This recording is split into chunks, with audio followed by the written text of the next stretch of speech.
Martin Young, Texas Ranger, Gaines County, July 18th, 1981. I'm not gonna bother giving the case number, because it doesn't actually matter.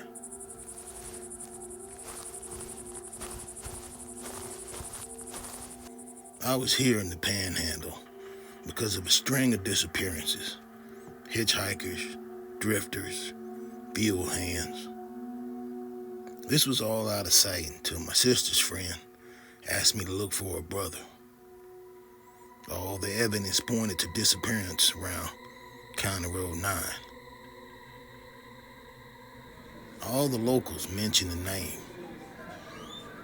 but they wouldn't go above a whisper. They all said the Pygs. Apparently, they were farmers, but they didn't have cattle anymore. Despite that, the smoke from the pit hasn't stopped.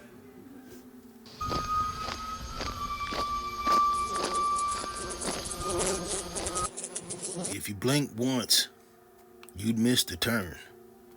Down a long gravel road, it leads you to a barbed wire fence. The gate was chained shut, but the tire tracks were fresh. The barn was half collapsed and the house leaning. I thought it was empty until I caught the smell. Smoky and savory, but sour and pungent at the same time.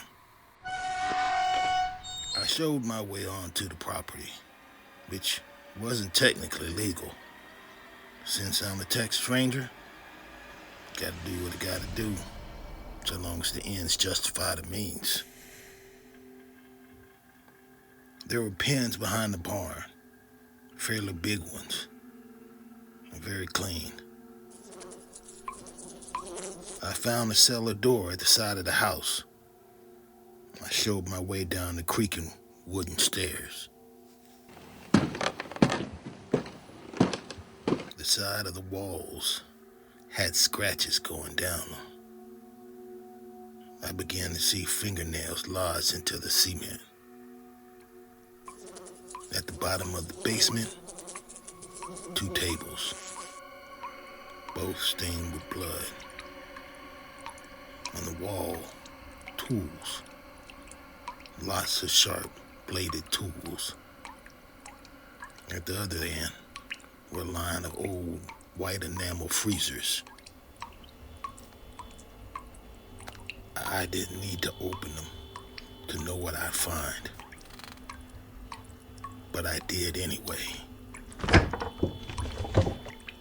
Shelves of vacuum-sealed meat. And on one piece, I saw a tattoo of a skull with a snake around it. I went back up to check the barn.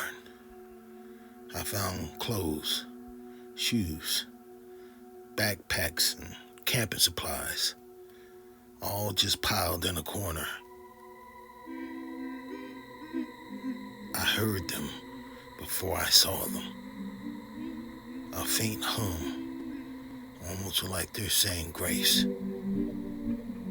coming from the darkness of the house, lit by a few candles.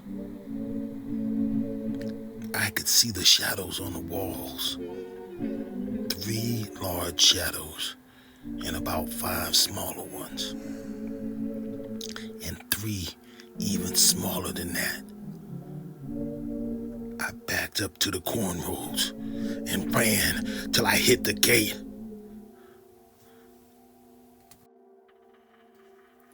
I didn't bother reporting it.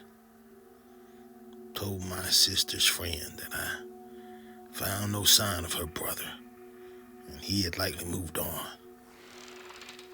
The sheriff assured me that was the smart move. Not long after that, the whole farm caught fire. Arson is what they suspect.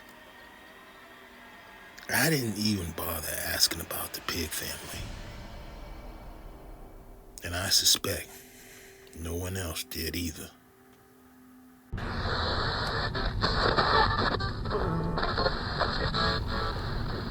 To this day, when the fall winds shift, people swear you can still smell that same smell coming from where the farm used to be. If you drive down County Road 9 and turn your radio off,